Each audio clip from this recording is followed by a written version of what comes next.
All right. So thank you so much, Miranda and Sabrina, for joining me today for this experiment. I've never done anything like this before, at least not like not in like a formal session like this. I feel like with friends, astrologers, we just kind of like talk about each other's charts together, especially this year through the pandemic and sort of just being online together a lot.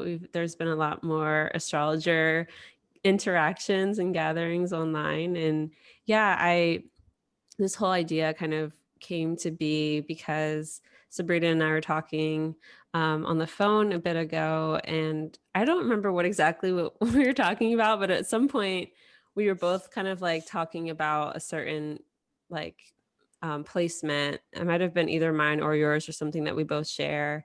And we talked about, like, we just kind of delineated it from our own perspectives. And then we were kind of like, we should do a reading together. Like we should like read a chart together. That'd be really cool. So here we are. And I'm excited. Thank you so much, Miranda, for being down to kind of get, double read. um, and thanks Sabrina for being a part of it. So Miranda, do you want to start off by sort of telling us, what it is that you're hoping to get from this, like what sorts of areas of life you want to talk about, and let us know how we can help you today. Awesome. Thank you. Thank you so much for doing this. I'm really looking forward to seeing how both of your styles interpret my chart. I'm looking, basically right now, I feel like I'm going through a period of change and transformation. And I'm just hoping that you can counsel me a little bit through it. Talk to me about what you see and maybe what you see coming up, and any insight, affirmation, or clarification on my true nature will be helpful, just to I guess just to help me feel confident during this transformation, and less anxiety, and more that I'm in the right direction. And I think, and I think basically like areas of maybe work or life's work would be a nice thing, because that's kind of where I'm most thinking about things nowadays. Got it. Cool. I'm gonna pull up your chart. Cool. Sabrina, do you have any questions around that? Not yet, but I might later. Cool. So we got your chart pulled up. Taurus rising, Gemini sun in the second house, couple Gemini planets, and then that Aquarius moon at the top of the chart in the 10th house. I guess, I use whole sign houses. Sabrina, what house system do you use? Porphyry. Okay, cool. So we're going to be switching back and forth. And really, kind of approaching your chart from two different perspectives. And apologies for like noise. I have my windows open because it's really hot in here, but hopefully it's not too bad. Okay, so tell me more about what you do for work right now.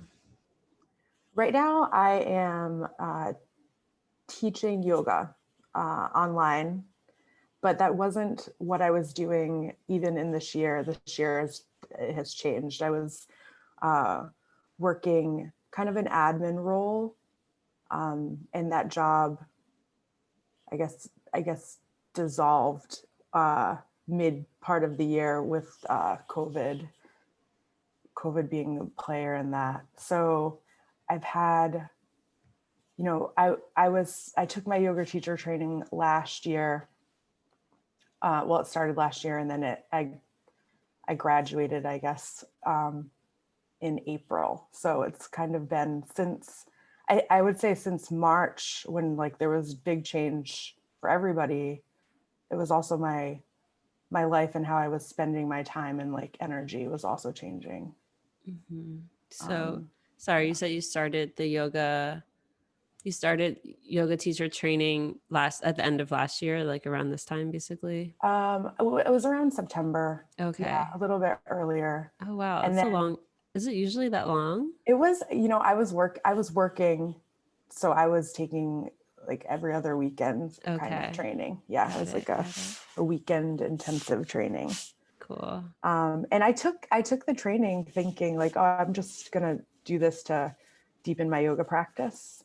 And then it kind of, I started teaching some classes to my friends who felt like they needed a little bit of like anxiety relief. And then it kind of just started to feel more in line with what I want to do, working with the body and body image. And so I'm kind of I'm doing this now, and it's online. It's different.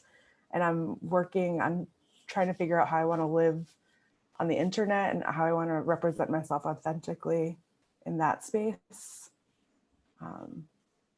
And I also feel like I'm learning a ton about the body and maybe what is out there more for me, like in this realm of study. Got it. Sabrina, do you have any questions? I just want actually just pop in whenever you do. So you're in Aries. You're not going to be timid about interrupting, I don't think. Yeah, I'm kind of letting you ask questions for now because you have the chart pulled up and stuff. Okay, So cool. I just don't want to like leave you out. Um thanks. cool. Okay, so let's see. What else was I about to ask you? Oh, so in your 39, right? You're turning 40 next year. Yes. Okay. 39 is one of those big pivot years. It's a fourth house perfection. It activates your fourth house, and therefore your fourth house has Leo there. So we look to the sun as the time lord for the year, and the fact that we're approaching a solar eclipse, I think, is notable, especially because it's an eclipse in your eighth house. It's conjunct your Neptune. It's opposite your Mercury. It's like, it feels well. Yeah, I'll get back to that and talk about the eighth house because there's just a lot of second house, eighth house stuff going on for you, and I really want to talk about money and finances, but also I feel like it does kind of go hand in hand with self-worth and those sorts of things you were talking about. um and I guess to sort of put some context on what you were just explaining, just timing wise, I'm looking at the fact that, okay, so you said you graduated yoga teacher training in April. Yes. So right at the beginning of April was when Venus entered Gemini. Um, and then we had Venus in Gemini for like 4 months, and we had the retrograde and all of that. I'm pretty sure, well, I have my ephemeris right next to me, so I should stop pretending like I don't know. Okay, yeah. So it's stationed at 21 Gemini, not quite on your Mercury, but you basically had like 3 full transits to your natal Venus during that time. And that's really, I mean, you're a Taurus rising, so Venus rules your ascendant. It's that really important planet that has to do with your body. Like literally, it's the planet that kind of is responsible for your physical body, your physical form, and just the direction of your life in general.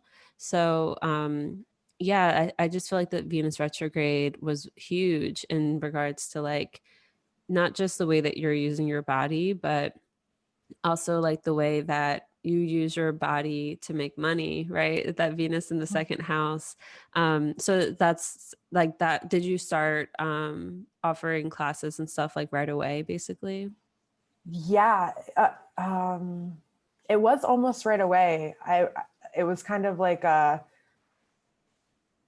was dragging my feet, but I have a really supportive group of friends who were like, no, you're going to practice on us. And so it kind of happened right away, like maybe a couple weeks after, which was, it seems wild to me, because I tend to drag my feet a lot. Taurus rising. The Taurus rising. Oh my God. Yeah. When I learned that, it made my life made so much more sense. You're very fixed. You're very fixed. Because you have that Taurus rising and then the Aquarius moon too.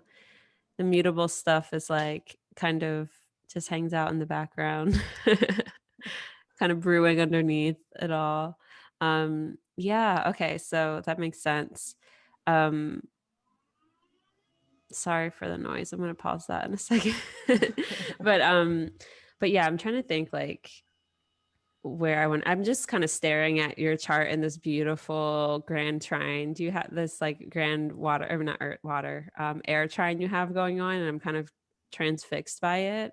The sun in Gemini at 3 degrees, trine this Jupiter Saturn conjunction, between 0 and 3 degrees of Libra, and then your moon south node at 2 and 3 degrees of Aquarius in the 10th. You have this nice like grand earth trine happening in the 2nd, 6th, and 10th houses, which speak a lot to like your work, and like the 2nd house being how you make a living, the 6th house being like the daily day-to-day work, and then the 10th house being more about like your career, your vocation, what you're known for doing more publicly. So yeah, I'm just kind of taken by that grand trine and the planets involved in it.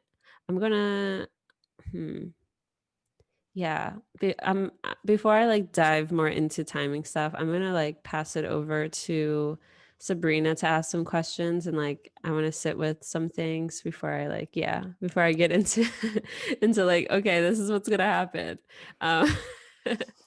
Sure. So yeah, Sabrina. Could I share my screen? And yeah, I think you okay, can. it's gonna mix up the chart a little bit. So a few things have changed. I guess we have the sun. No, the sun would be in the 2nd house and the other one too. Maybe it's just Mercury that moves into the 3rd. Yeah, it looks like it. That's the main change. And I think Neptune.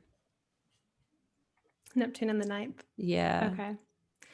So I entered charts with Pluto because of evolutionary astrology. And that's kind of the bottom line context for themes in the chart. And so I was noticing Pluto in Libra in the 6th, conjunct the asteroid Juno, sextile Neptune in Sagittarius in the 9th, and trine Mercury in Gemini in the 3rd. And that there's this Neptune Mercury opposition. So this was giving me a kind of image of like being like a wise person, like people come to you perhaps for counsel, and that you have like, Mercury and Gemini from, and I'm not as versed in traditional astrology, but it's, in domicile, but it's getting this extra information from Neptune. So there's a sense that you would pick up on information that's like subtly there. And then Pluto in Libra in the 6th house feels like this naturally helpful disposition. Pluto in the 6th kind of reminds me of like the signs at campsites when they're like, leave this better than you found it. Like there's a sense of wanting to improve things. And so this can run in a neurotic direction. It can relate to anxiety and wanting to everything to be perfect. But there's also just this natural underlying helpfulness and desire to be of service. And because the main aspects that I see it making, it's also making this, aspect to Mars over here. That's, I think, interesting for yoga too. And I'll jump back to that. But some of the main aspects are to this Mercury Neptune opposition. So thinking about how your communication is helpful, how you like to counsel others. And it's an easeful aspect because it's a trine, but Mercury Pluto relates to having like a really sharp mind. So having lessons in this lifetime around how your thoughts influence you, and how your words influence other people. I think like Mercury Pluto can have like dart-like language where like Diana Rose Harper recently used like surgical language as a phrase on the astrology show. So that comes to mind as well. And should I keep going, Kirah? I have a few more thoughts. Yeah, keep going. So this background with Pluto and this like Mercury Neptune feels like, on the one hand, very pragmatic, sixth house, very connected to your friends, connected socially. Pluto and Libra people, like this generation has come here to make all sorts of connections, many friendships. Like there's a real interest in learning who you are through the mirror of other people. And having come into this life with a natural capacity to relate, charisma, anything that, you know, supports this life lesson or life endeavor of having all these different connections. The conjunction to Juno also, you know, is very soulmate like. So you mentioned in the email, you know, being with a soulmate. So I'm so happy for you that this is something that you're experiencing. So then we would look to the South Node as information on how your soul has experienced this underlying pattern in the past through your personality. And the 10th house Aquarius combination is public driven in a sense, like being in the community, which is also Aquarius.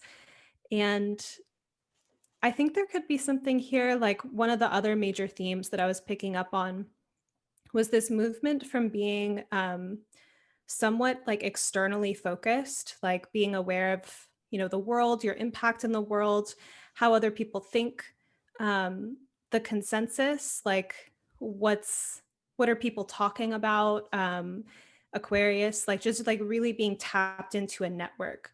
And so this is a skill that you come into this life with.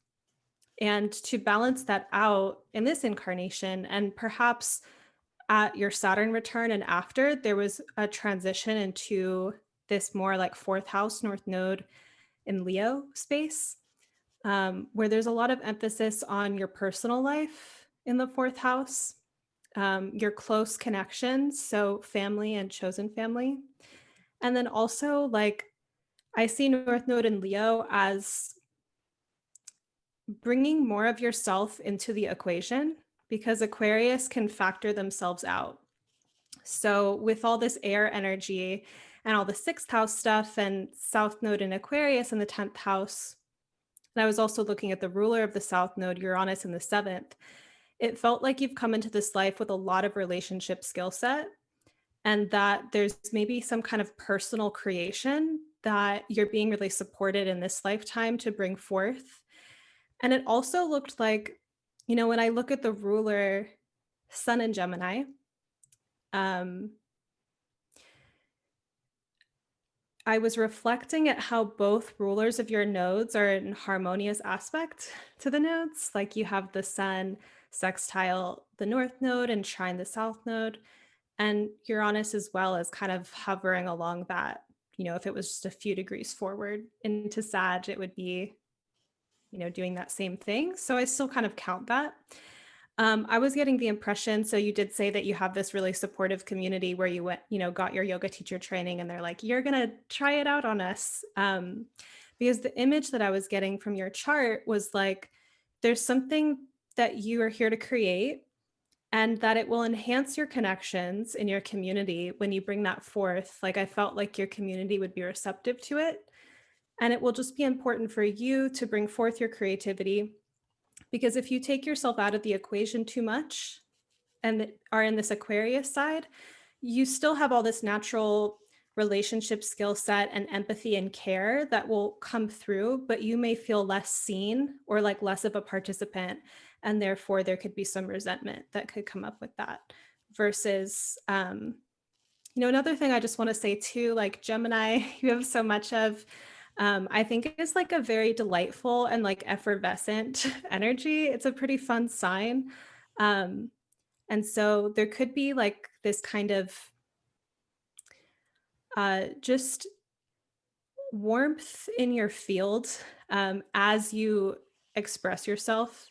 And, people that are in your family, chosen family, I think will like kind of throw fuel into the fire, basically. So that's kind of where my delineation is starting. Do you have any thoughts on that, Miranda?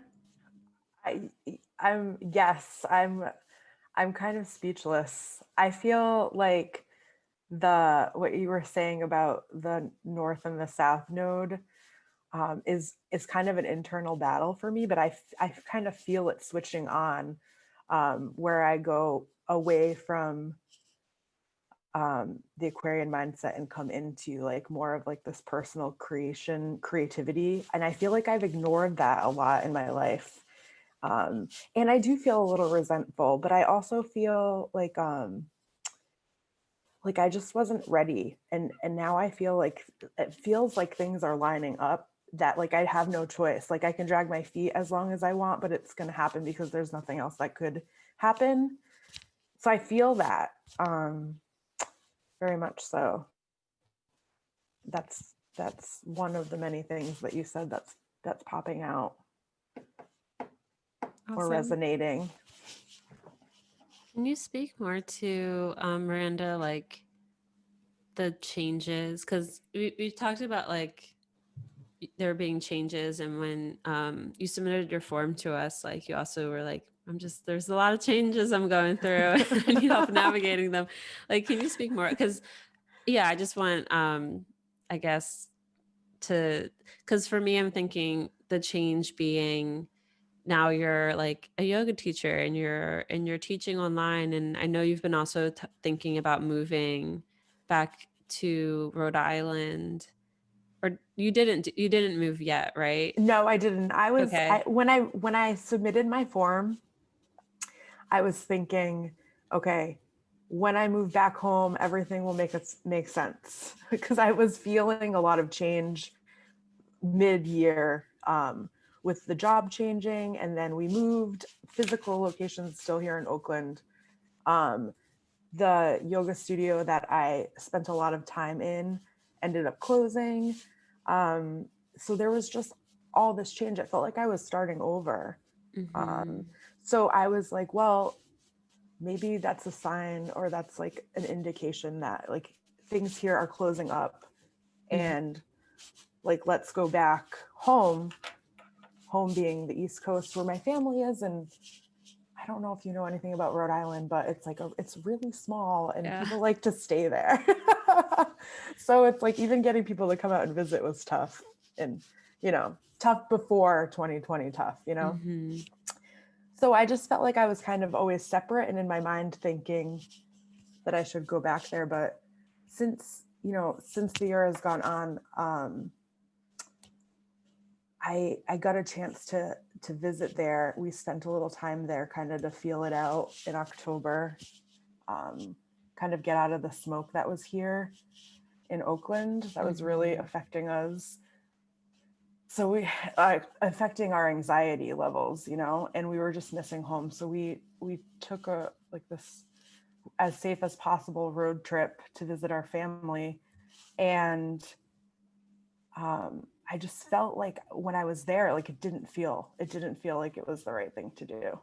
And I came back, and I feel like since I've been back for the last 6 weeks, I have been carrying like all this energy with me from there that doesn't feel like it fits with like the plan. Whatever the plan is, I don't quite know, but it just didn't feel the way I expected to feel. So that wasn't it. It wasn't changing my location was going to fix everything. Like it really does feel like I'm here, and there's work that I need to do, um, to like to feel like I'm living my life's purpose. Mm-hmm. Yeah. Yeah. And does that give you enough about the changes? I feel like it's a lot. Like all of those changes maybe in a list form don't sound like a lot, but like when you're living them every day, Yeah, you know, totally. especially physically moving is a lot. Mm-hmm. Are you guys still thinking about moving? Like even within Oakland or somewhere? Was it because it sounds like the idea around moving was from all the changes happening with just like your job and like just the world, obviously, with like COVID and all of that, and thinking that like maybe moving back home would be better for you guys anxiety wise and like, all the things. And you realize that's not really what you want. So like, is moving still something that you're thinking about? Well, we did in June, we did move. We had like a small 1-bedroom apartment and we moved to a bigger space, which was Okay. a really great move for us. Like it felt like we were outgrowing that apartment. And then my partner started working from home. So we were like, we need a space to like repot ourselves or like plant, like a plant analogy. We were gonna not to be dramatic, but we felt like we were gonna die in that apartment. It was so we were so crowded. Yeah.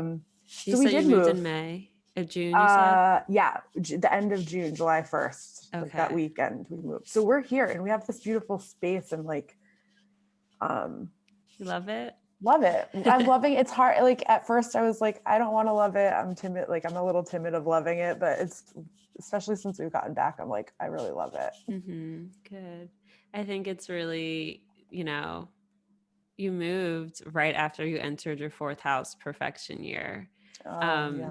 So which happens a lot with I'm gonna with let you like pull fourth your chart house. back up. Oh yeah, okay, I'll pull it back up. But yeah, that happens a lot with fourth house perfections. It's like it happens a lot to a lot of people at 27. Actually, this is I'll say this. I do get a lot of clients who, in their 20s, and 27 is a big year for moving. I like to call it a homecoming year. And often what happens to a lot of people when they turn 27 is they move back in with their parents, or they move back home, even if it's not in with their parents, they'll move back to like where they, where they originally are from. And I think it's really, and even if it is just for a little, just to kind of recalibrate, because that's, I think, a big part of the fourth house year is like returning to your roots, like rerouting yourself somewhere, and sort of just like kind of feeling some sort of solid, some sort of stability, or seeking stability, so that you can kind of like have your feet planted on the ground and figure out where to go next. And yeah, I find that to be a really common theme for the fourth house perfection. So I just think it's really interesting that not only did you like, move, but you did drove across the country to like see if you wanted to move back home. Yeah. It was Yeah. a real possibility. Like it felt like I could feel it. Like I could feel this pull to like, I need to move somewhere. I need to either settle roots here or we need to go. And I just felt that calling, that Yeah. call. Your north node is also in the fourth house. And I find that when there's a perfection, the perfection of a house that contains a node, there is that really like intense pull or draw. And I feel like, in the fourth house, it really speaks to being pulled home, or being pulled towards, again, like some sort of settling, rooting. And yeah, it tends to, what I've seen when there's like a node in a house that's perfected that year, really does kind of speak to becoming more aligned in some way, shape, or form.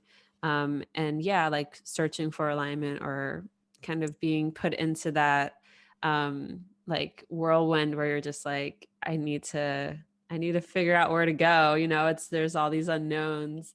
But the North Node activation really does kind of pull you to where you need to be.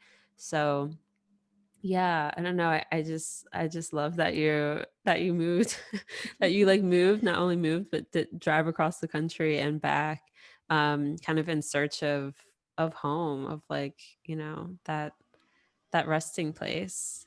Um, yeah. I don't know. Sabrina, do you have anything to say about that? Or like the fourth house with, I don't know, is the North Node in the fourth in, yeah, it is, right? In your It is, system? yeah. Yeah. Yeah. What do you think about the North Node and the four? I mean, yeah, what do you think about that? I guess you kind of did speak to it, but Yeah, I mean, I talked about the transition from being like externally or kind of like public oriented from the 10th house, but there's also a sense with the 10th house of being like very like strict is the word that's coming to mind, like having goals or ambitions and like feeling, you know, having the discipline to um, create like big works or legacy. Um, and that the balance in the fourth house is like the nurturance of the home, basically, and like self care, um, and tapping into emotional content that the 10th house tends to cut off and compartmentalize of like, well, let's worry about this later because we have work to do. And so the fourth house is going to um, have a lot more of like a watery, chaotic energy in comparison to the 10th, but it ends up bringing balance where when you tune into all of those like feelings, essentially, you end up making choices and decisions in life that resonate and align, as opposed to, you know, cutting that off to think about later as you keep trudging on to do the thing without feeling into it. So the 10th to the 4th is like a lot about tuning into emotions. And then I think because of the Leo, it's also just a lot about play. Um, and yeah, fourth house Leo just seems really kind of fun and joyful. And like, um, there's like a sweetness, I think, to the fourth house. Um, and I would also think a lot about the sun and connection to it. And so, sun in Gemini. And it's sun in the second house has like, if we're going to compare that to Uranus in the seventh, and so this sense of being very communally oriented, very relationally focused from this past life orientation. And sun in the second house could be a lot about like building something for yourself economically, or also like building your sense of self. Um, And in Gemini, that's even like putting words to it. So even things like journaling or like anything that is you communicating your own experience and maybe just for yourself. Um, Potentially you could share it too. Like I think Gemini likes to put things in circulation, but just that sense of like um, really deepening into like another second house theme is just like ownership. So thinking about like aspects of yourself that you would like to like identify more with. I think like the Aquarius South Node can be very cool and very like Zen and like, you know, doesn't need to identify personally with things, but the North Node in Leo does. That's funny that you say that because I've had like a lot of this time has been like how do I identify, like that's part of this process of like even putting myself out there in a yoga space, because I feel like I'm a yoga teacher in a larger body. Like I want to make sure that I want to make sure that I'm conveying that like yoga is a space for everybody, like that it doesn't have to look a certain way. So I'm identifying with parts of me that I've ignored or maybe hid behind, to put myself out there, which makes it a little bit harder for me.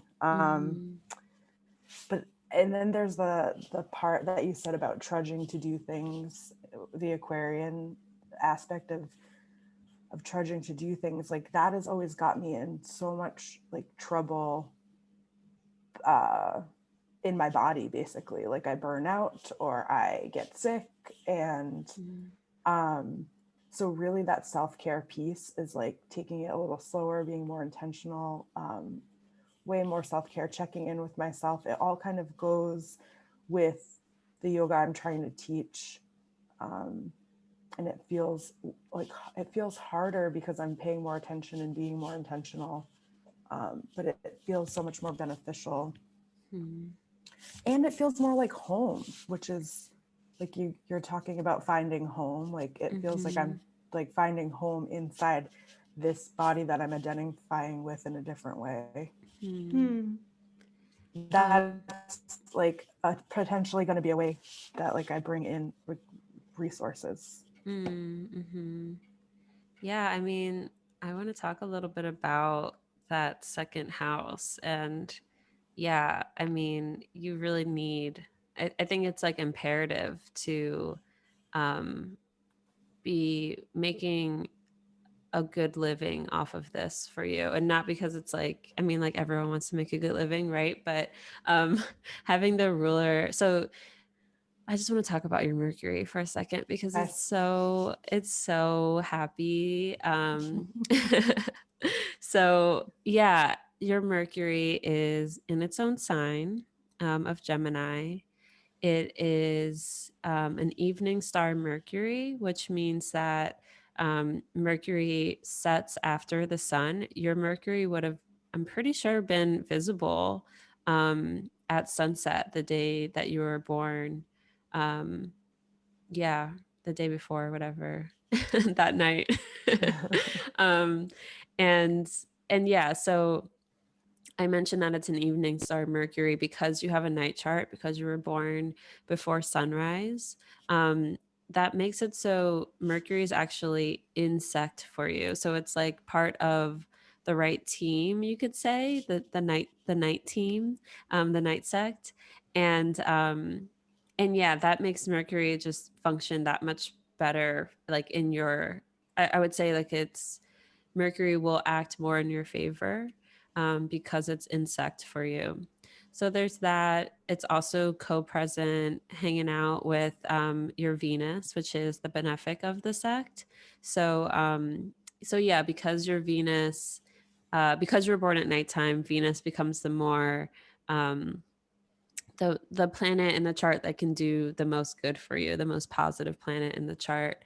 And that's you. That's literally you. You know, your Venus is your chart ruler. It's that planet that kind of represents you. I kind of call it like your avatar. So you are this benefic person, basically.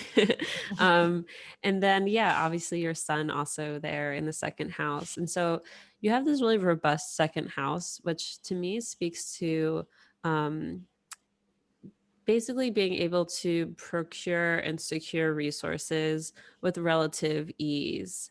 Doesn't mean that, you know, you're rich all the time. Doesn't mean that, you know, you don't struggle in any way, shape, or form. But to me, this really speaks to like a pretty grounded approach towards being able to just like secure your survival needs, like move around in the material world, basically, with relative ease. And again, by ease, I don't mean that like it's easy, but more it tends to work out sort of thing. Does that resonate with you? It does. Freddie, that's my partner's name, husband's name. He says that he's never going to worry about me, that I'm totally resourceful and scrappy and I'll find a way. Yeah. And it's not easy all the time. Mostly it's not, but I do end up like, I do feel like I find a way somehow. Yeah.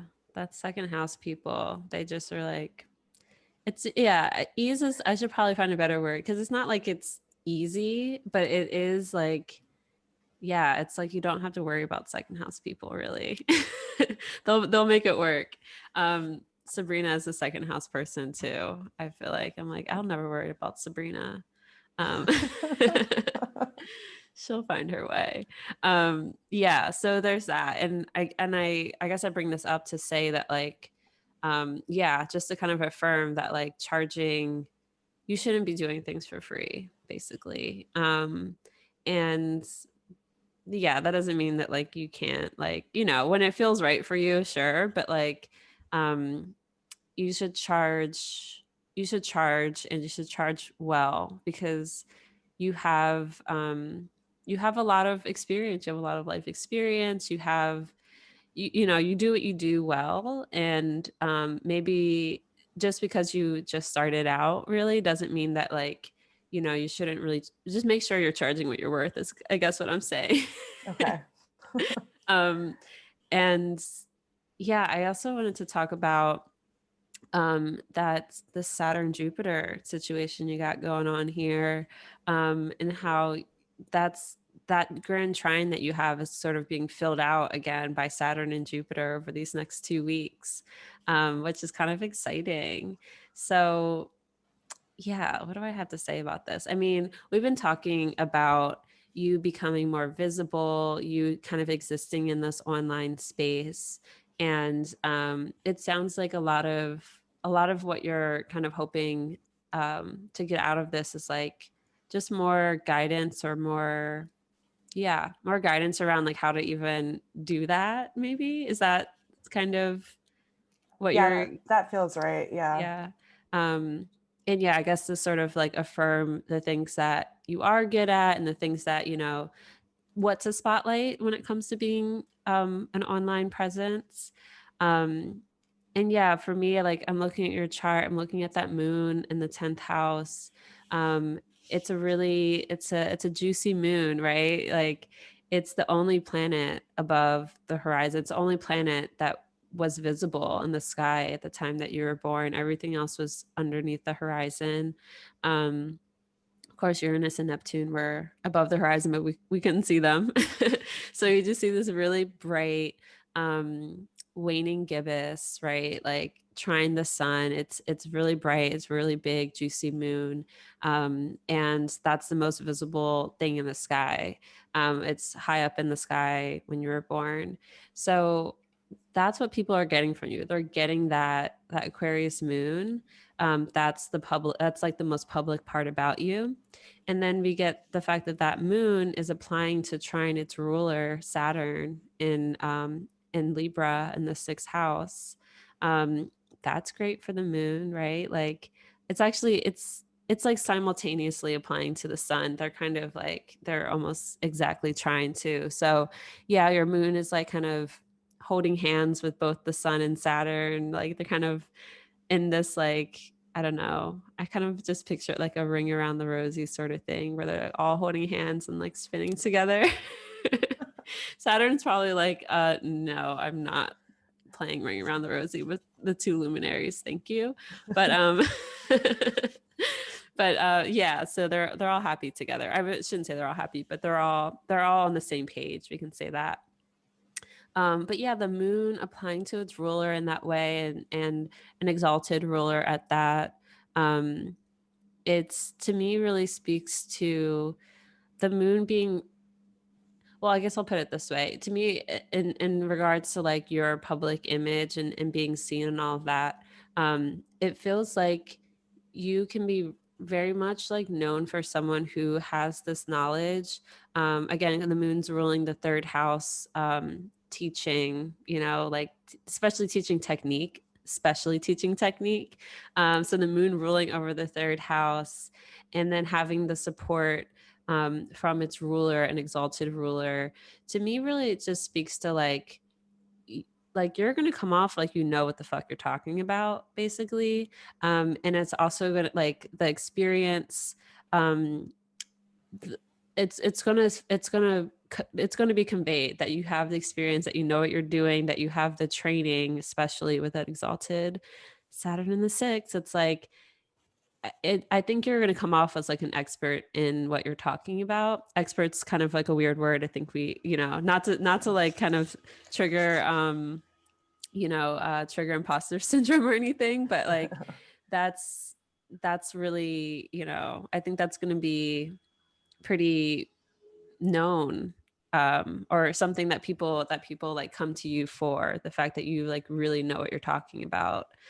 So I would say lean into that, like lean into this, that Aquarius moon that like, um might be, I would say like the Aquarius moon being super visible too, and in an air sign, like in this air trine, it feels very much like in terms of online presence, like give a lot of info, like give a lot of like little kind of um yeah, I don't know. I'm trying to figure out the best way to say it. Like, because the moon rules the third, like that's the part of like the third house topics are the most public part of your like life, right? So you want to really be able to give those sort of like I don't know, technical skill, like information around like skill stuff and like kind of like teasing out because obviously it's not like you want to like give everything you know away on social media, right? But like I think you can really lean into like giving information and like sharing information. And again, with the Aquarius moon, it feels very like for everyone. And I think that's just going to come off and like you being more public, it feels like um that is something that people are going to receive that you don't necessarily have to like say all the time. I think it's just going to be part of your presence, is that people from all walks of life are going to know that like, oh, this is for me. Like it's not just like some skinny blonde girl who's like in these like incredible poses, right? Like i Yeah. think that um I think that just from you being you and sharing your knowledge, like that's already like that's the Aquarius moon part of you. And also on the south node too. So it's like it's knowledge that you've came into this lifetime with, right? Even though you had to relearn it at some point, it's like that's kind of embedded in who you are. And so again, I think just you embodying that Aquarius moon and like putting yourself out there, the right people are going to come to you. You are like, for lack of a better phrase, like a beacon of light in that way, because the most visible part of your chart is this really bright, happy, full, like not full, but like, happy big gibbous moon, right? So yeah.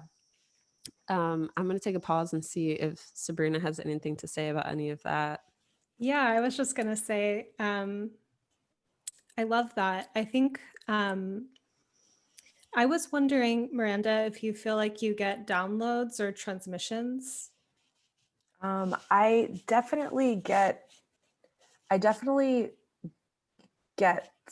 something. Like I'm connected to some sort of energies, but I'm still figuring them out. But sometimes they come across more like anxiety because I'm not sure what I'm getting downloaded, but I do feel like there's some energy that that uh that that works for me or works through me. Does that answer your question? Yeah, I wanted to ask because I feel like being on social media is like, I'm just really fascinated with the platform. It's something that I think a lot about. And to, tie it into the 10th house, fourth house stuff, and the moon being in this like very public, visible house, and the moon relating to something personal, it kind of reminds me of something that I find um, somewhat universal. I think about like the internet space is like we talk about being authentic, and about, the right kind of visibility. And so it's this process of allowing this thing that you are in relationship with, so your knowledge, like your practice, to come through you, and your expression of it to transmit to an audience that you are a person that they can go to experience that frequency that you are hosting, like the frequency of your container, of your classes, of maybe group or community experiences that you would create. And the way that that's transmitted, is one, you being connected to that energy, but two, just like verbalizing it. And so making posts that transmit that. And so all of this Gemini and that opposition to Neptune just feels like Like you could share downloads, you could share poetry, like you could share realizations that like you sharing things related to just even yourself, like your own experience, as well as what Kirah was saying about like technical information to show that that's something that you know, work with as well. That's going to be what helps people, I guess, get to know you and see you, or share your posts and things like that. So just paying attention to, like, even if you were to make a kind of practice of sitting down to think about creating a transmission, and just like, because your Mercury is opposite Neptune too. So just thinking about like you as a channel. And I find that that's like a little bit different as a creative process. Like when we're taking things from our own head and like putting it onto paper, that's one thing. When you're thinking about information that's coming from somewhere else and coming through you, like that has this kind of like meteor kind of like it's coming from out there and it's coming down to earth, and you have this strong like Taurus rising, right? So just thinking about like, and I think Aquarius has this energy too of like Prometheus and bringing fire from on high, like down here. So just that maybe framework to think about your creativity coming from like a channeled place could be helpful for social media. That's awesome. That's so really helpful, because I think I'm a little bit more clear now on what you mean by downloads. And yeah, that's like, that seems like a much more like a useful way for me to use that energy, because sometimes it scares me, you know. It causes anxiety, but I could be channeling it and making it more helpful, and it would give me a place to save them, because sometimes they come through and then they just dissolve because I don't really work with them. Neptune. I love that. Yeah. I want to talk a little bit about the fact that Jupiter and Saturn are about to hang out on your moon for a little bit, and fill out that grand trine. So thinking about Saturn as the planet that has full responsibility over your career and your public image, it rules both your midheaven and your 10th house. And I was just thinking about how, like, you know, you were born during this Jupiter Saturn conjunction natally, and how you've been dealing with the square for the past like 2.5 years. Saturn's, you know, the opening Saturn square, and then plus Jupiter came in. You had, you know, double squares, squaring your Pluto square, like all those really fun, super fun transits. Yeah, and how that feels very much like this moment of like, you know, another test. Like you got the Saturn return kind of like test. How was your Saturn return, by the way? No, I didn't have a way to ground in, like I wasn't paying attention to astrology. And I feel like that whole, like my 20s and early 30s were just a blur of like addiction and just like striving for the wrong things. I wasn't centered. I don't know. I don't even really know when it happened. Like there's just like a blur of the past. Yeah. Probably, yeah, I don't know. Like 2010. 2010. 2011 maybe. 2010. Yeah, 2011 was right. Yeah. It started I think in like 2010. Yeah. Oh my God. Your exact like Saturn return happened in December 2009. But then it came back. You got like an extended one. So like the whole beginning of 20, like end of 29, beginning of 2010. Yeah. Yeah, that makes sense. I was working like in corporate America then, and I was like, it was just awful. And it just like, you know, it was kind of, it just wasn't great. It wasn't good times. Yeah. And it totally disconnected. Yeah. Yeah. So that feels like like this whole struggle around work, right? It's like in your sixth house, it rules your midheaven. Like, yeah, lots of, it feels like it probably would have just been a huge grind. Like you're just grinding your ass off. Um, and Yeah. yeah, and now with the opening square, you stop working those type of jobs, and start working in this body space, which by the way, I just like, there's so much in your chart that speaks to that, like the ruler, the chart ruler being in the second house, that's literally like your body as a way of making a living. um and yeah, I mean, you literally use your body to make a living. um the sixth house, yeah, the sixth house, like emphasis with all of those planets there, and the sixth house having so much to do with, um not necessarily like our bodies, but like the things that we do to prevent illness and injury, the things that we do on a daily basis to sort of like keep us well, holistically. um and then yeah, the moon too, the moon and the 10th house, and the moon having so much to do with our bodies, our physical selves.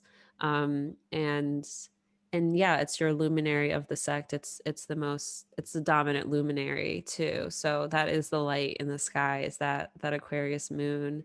And so yeah, there's just so much in your chart that has to do with like body stuff, and being like body stuff having to do with work as well, because they're in these parts of your chart that have to do with work and career and all that. But yeah, I'm just thinking about like the Saturn Jupiter, how they're coming to your moon, and filling out that grand trine. And it to me just feels um like things, like literally things aligning, like things falling into place, they're literally like forming this alignment that like fills out this beautiful trine that you have. It's happening on your nodal axis as well, so there's all these themes around alignment that keep coming up for me, which is also like a yoga word, Yeah. right? That's funny. But yeah, I wanted to call out, like, you are night chart, so Jupiter and Saturn are not necessarily like, they're not happy at nighttime. They both would definitely prefer the day. um it's cool that they're in a diurnal sign, like their ruler is trine, by sign. They have the Venus trine, yeah, sign based trine, all of that, so they're not like terrible, they're not like in dire straits or anything. But the way that sect works, it's sort of like when planets are the planets contrary to the sect. So for you, it's the Sun, Jupiter, and Saturn. It's like they're kind of, I don't know, like it's as if, they're used to working in the daytime, so it's like at nighttime they're like, I'm tired, like I don't want to do all that. So they can, and Saturn in particular, will manifest as a more difficult influence, when you're born at night. Its transits will be more challenging. It's just harsher. Like it's meaner almost. Like I like to say Saturn. I think I told you this before, Sabrina, that like I call Saturn in a night chart the prison guard, um, because it does have that sort of like punitive, really like, yeah, punitive sort of vibe to it. Luckily yours is really bona fide. It's being bona fide by Jupiter. It has that trine from its ruler, benefic sect, Venus. So it's not like, and then also the trine from the luminaries too. Like your Saturn and Jupiter are getting a ton of light and a ton of like, they're kind of getting like blasted by love almost, like from those benefics. So yeah, it's not like they're that like they're not in dire straits, like I said, but they're not they're not like your Venus, they're not like your Mercury. So I wanted to call out the fact that Saturn is going to come to your moon. You kind of got a little taste of that this year, and I wanted to ask how like April, May, June was for you, especially June. Sorry, yeah, April, May, June. Yeah, that's when they were there. Um, April, I think that, well, that's kind of when we were looking to move. Like we were like already looking for places. So like the moves were already happening. And at that point I learned that like the job was ending. Like I knew that my end date would be at the end of June. So kind of like April, May. Well, there was a lot going on. That's when I finished the teacher training. That's when like the job started like taking its turn to end. Like, you know, like we kind of communicated that it was over around that time. So that was when the change was, it started to change then. There were like moves were starting to get planned. Like, cause when I left the job, I also packed up the office and like shifted away. So like I was moving, like moving my apartment, moving the office, moving online via Tons of yoga. change. Yeah. So, and it was like between April and June was when everything got set into motion, like the switch turned on. Yeah, that makes sense. There was a lot happening then. So that was when Saturn was in Aquarius, in your 10th house for the first time in 30 years, right? So all of a sudden it's like, okay, things are happening. That was also when we had eclipses, Venus retrograde. There was just a lot happening then. But yeah, that was, and also again, the moon rules your IC. So it makes sense that that also had a lot to do with like, when you were moving and all of that sort of happening as well. It's like, but like, it was just kind of double, like a lot of like moving significations, a lot of like home stuff.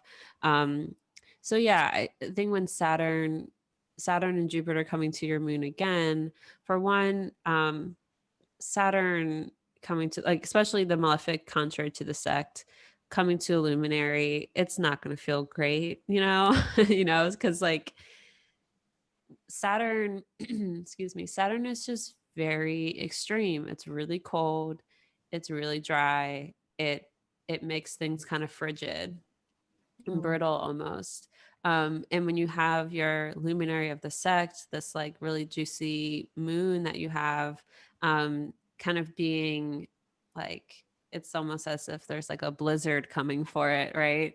With Saturn, you can kind of just expect there to be a little discomfort, whether it's in your body, whether it's in the home space, because it does rule your IC. And I would say that's like that's kind of in play already because it is so close to your moon. It's already like, within 3 degrees. Luckily, Saturn's going to come and go, it's like, it's going to just pass over and not come back to that degree again. So it's not like this like long extended thing, but I just wanted to note to kind of keep that in mind that like over these next, I would say 3-4 weeks, you're going to have that like Saturn coming to your moon, and that's like, it's not fun for like anyone, I don't think.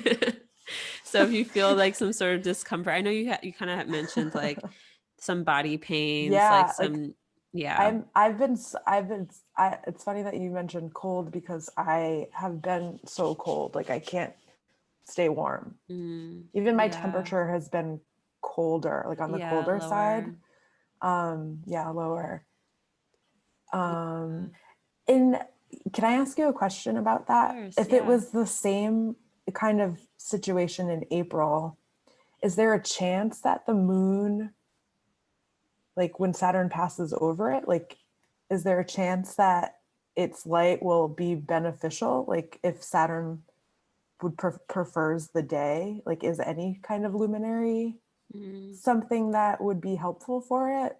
It's so your natal Saturn gets the light from the luminaries. But like Saturn, like transiting Saturn, passing the luminary won't really do anything to Saturn. It's just more like Saturn's like this influence that's happening on your moon. Okay.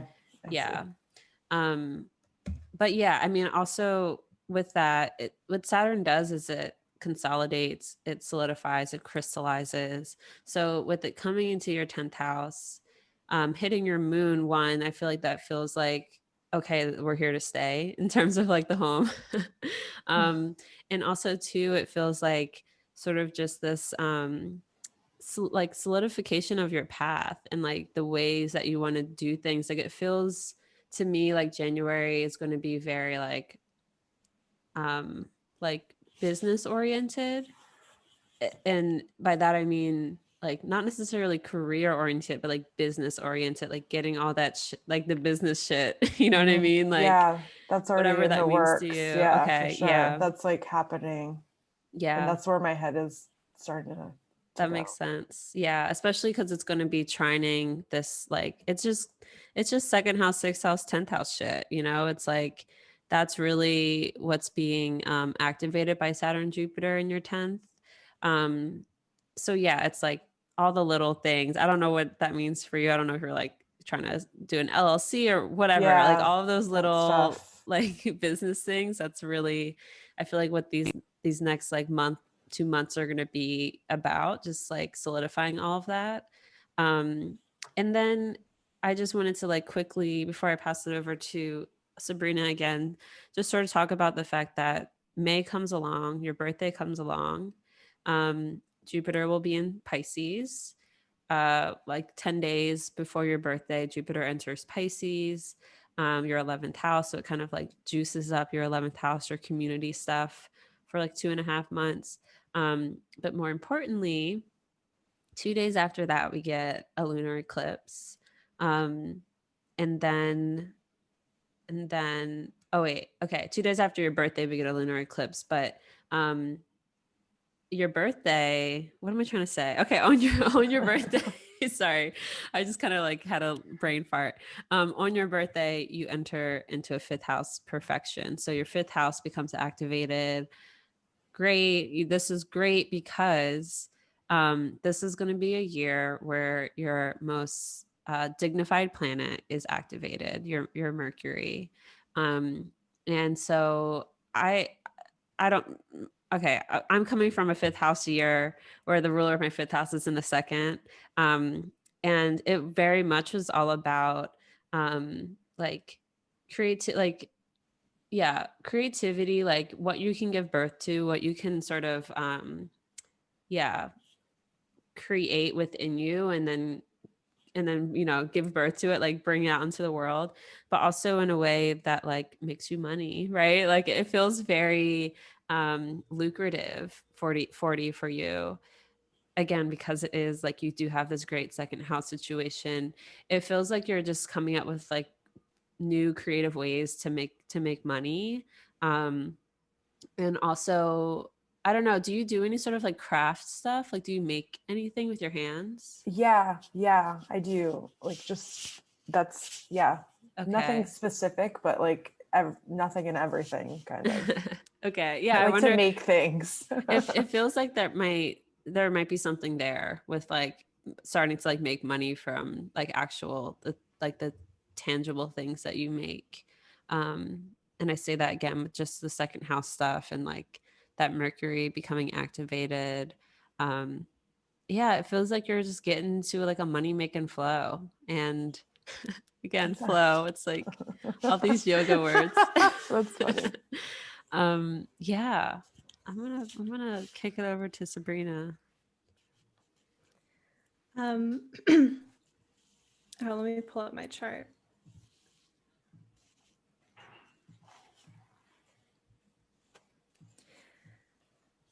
Okay, a few other things. Chiron conjunct Mars.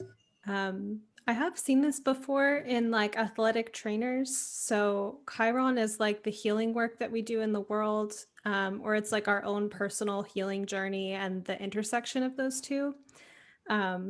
Because our own empathy with the path, our own connection to like what Chiron represents is that authenticity of the transmission of what we can offer. And so this conjunction to Mars feels like, I just think, a good signature for, what you're doing. And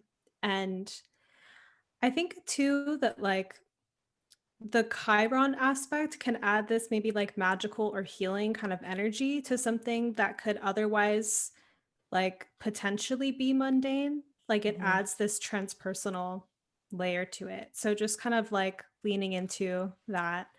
The way that I describe Chiron and Taurus is about like expanding capacity for pleasure and enjoyment.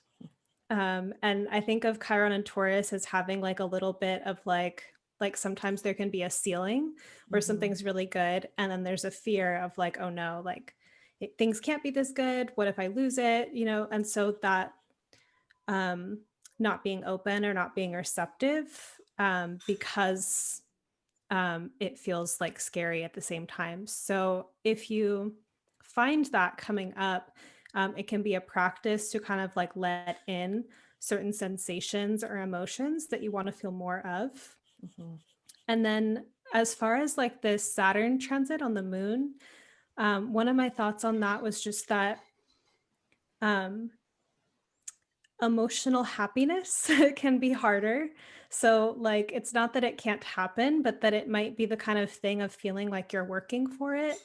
Like an image of kind of like having to clean your house to enjoy being in it, where it's like it's work to clean the house, but then you enjoy it, like what it does to the atmosphere. So thinking about like just if there is that uphill energy, that it's not like your fault. It's just a transit. And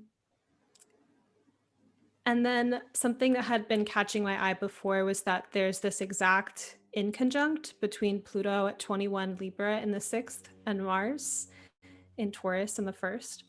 So Mars and Pluto are thought to be octaves of each other, Pluto being the higher octave of Mars. So Pluto has this very primordial undercurrent, like underworldly energy. It's our desire, it's our deeper impulses, and it's the soul essentially. And Mars is our will, and it's like our conscious layer impulses and our kind of sense of direction or vitality. And with them in conjunct, recently I picked up that that's also described as like aversion, or like they can't see each other, which I think they can, right? But it's like they have to kind of be introduced somehow or something. But like Libra, even just like Libra Taurus in conjunct, Libra is very relational, very interested in the other, and Taurus is all about like, you know, our own self-value and like what we personally like. So there may be something around like at a deeper soul level, Pluto and Libra, like you're probably deeply tuned into creating harmony. Like just that's like a baseline that you enjoy, that you can feel into those harmonics and play with them because you're so attuned to them. But Mars and Taurus in the 1st is like that kind of assertion of your own direction and how that might sometimes feel like really awkward, but then also super necessary. So it could kind of be like if you were in like a room of people, and this is like a metaphor that's just coming through, and like there's a consensus in the room, but you feel this itch and you have this other impulse that maybe when you bring that forward, the rest of the room is intrigued by it or like considers it valuable. And so there's that kind of emergence or coming out of Mars in the 1st, and it feels like it might be your own thing, or it feels like there's just that subtle tension. And then I think that this also connects to like your work, as you were describing, like wanting to represent like other bodies in the yoga world. And so sensing like the consensus and being like, well, actually, also, here's this other conversation. It's so funny that you say that. That happened to me literally before we got on this call. Like I had this, I guess, like a little download about that. Like, oh yeah, this is true, but also this, which can have you thinking about it a different way. I love that sensing the consensus. Like Yeah, that feels to me, that feels very like moon in Aquarius on the south node in the 10th as well. It's like just this natural, like instinctual ability to like to kind of sense what the group, like the group's needs. I Mhm. really love that. Sensing the consensus. Yeah, beautiful. Something that evolutionary astrology also talks about that, you know, I don't always bring it up as like the Pluto polarity point, but it can be thinking about like what balances the intensity of Pluto wherever it is. And so you would look to the opposite sign and house for like things that can help.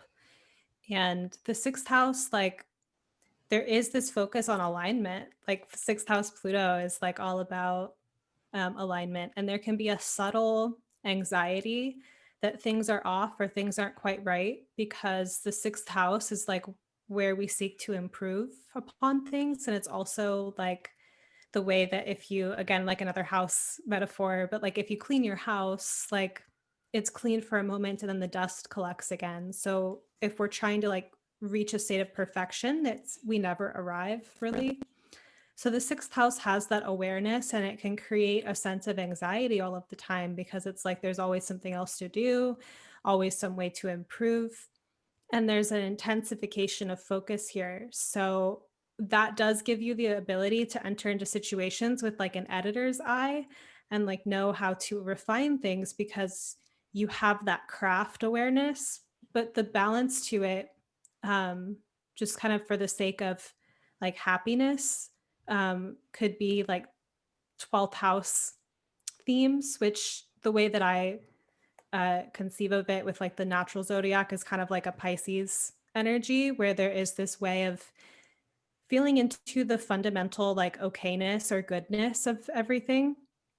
Um, like at a kind of energetic level, if there's this script or like a hum going that something's always wrong, seeing like if there's a radio dial where it's like there's this channel where it's like everything's okay, and like knowing that you can like integrate that sense of spiritual peace, without it messing up your ability to attend to like real life issues. But that sense of spiritual peace can have a way of like um, opening doors or creating miracles, because you end up aligning with like your intuition, or you're in a state of relaxation and things just flow in a different way. Um, and so that could be something that would be supportive. And then Aries, Aries 12th house could be like the way that you specifically pursue spiritual development, or that you like specifically endeavor into spiritual pursuits. Like Aries kind of being that, like taking the first step, or like even like we might not think of spiritual ambition as like a good thing per se, but that like will or drive to explore spiritual topics. I'll stop there. Well, I think this might be a good time to sort of just check in with you, Miranda. I was curious if you have any questions like whatsoever about your chart, about placements in your chart, about astrology, about anything that we Oh my haven't God. touched on that you might want some info on. Oh, my head is so full of everything you just said, all what you both just said. I have no questions are coming up. I just feel like there's a lot to sit with um, in the interpretations. Totally. Yeah, Yeah. Well, you'll have time to sit with it. that was awesome. Yeah, I mean, I am excited for you. I'm excited for like just to see you out doing your thing out there on the internets. I think that you're like I think that you're going to receive a lot of like I think people are really going to get a lot out of your content and just like your approach.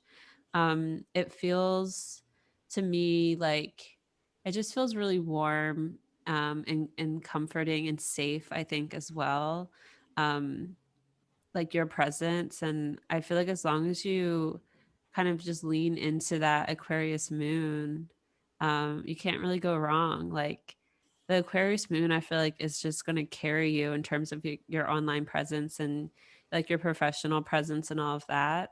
Um, to me, again, it just really speaks to being uh, supported by a lot of like not just knowledge, but like hard work. Like it feels like you're going to come off again like as an expert, and not not in that like weird sense of the word, like Tony Robbins expert or anything, like not Yeah. like Or a not like in guru that, or yeah, not like a something. Yeah. guru or anything, but like just that you know what you're talking about, and you don't have to like sell people on like you and what you know. um it just feels really supported, like, yeah, of course this is what you're doing, this is what you're supposed to do, you know. I keep coming back to something Sabrina said about like an internal wisdom, a deep wisdom. That's kind of how I feel about it and about how I connect with the body. So really everything that you both said really made a lot of sense, and it really helped. It really helped kind of boost my confidence in terms of like, oh, am I doing the right thing here? You know, so that was helpful and awesome. Amazing. Awesome. Well, I guess with Thank you. that, I'm like, I could talk to you guys for like another hour. Let's look at more charts. No, but thank you both so much for being a part of this. Like, it was a cool first for me. Like, I think it's both Sabrina and I have such different approaches that it's cool to like, yeah, to like kind of have them side by side, and just, I think our listeners, hopefully you guys, if you're listening right now, hopefully you got something out of that as well. And yeah, thank you so much, Miranda, for just sharing your story with us, sharing, you know, your chart with us, and letting us like dig into it. It was, Thank you, Miranda. oh my God, it was my pleasure. Thank you. And thank you, Sabrina, again for doing this cool astro experiment with me. How do you think it Yeah. went? It was fun, and it was really cool that we both like we did get the idea on the phone at the same time, and Yeah. just like it felt really like flowy. And I just also like really appreciate your reading style and getting to learn from you as well. Oh, So thank you. You yeah. too. I think I kind of get, you know, I'm okay with it, I guess, at this point, but I kind of realize like, you know, I'm very much like a timing sort of person. That's why I'm like, all right, when did this happen in your life? Because I want to see what was happening then and how it's repeating now. Like I'm very time-based astrologer, and maybe less so like a natal astrologer, in that I don't do too much about like, you know, the personality and like the psychology and like all of that, like the soul's development, all the things that you're so good at, Sabrina. So I think it's cool. Yeah, I often recommend you to my clients, because I'm like, you have planets square the nodes, like I'm gonna I'm gonna send you to Sabrina. And yeah, anyone who's sort of more interested in that like soul level analysis, I definitely would recommend an evolutionary astrologer, or any astrologer really who specializes and focuses on those sorts of things. I certainly like talk to my clients about their, you know, their placements and all of that.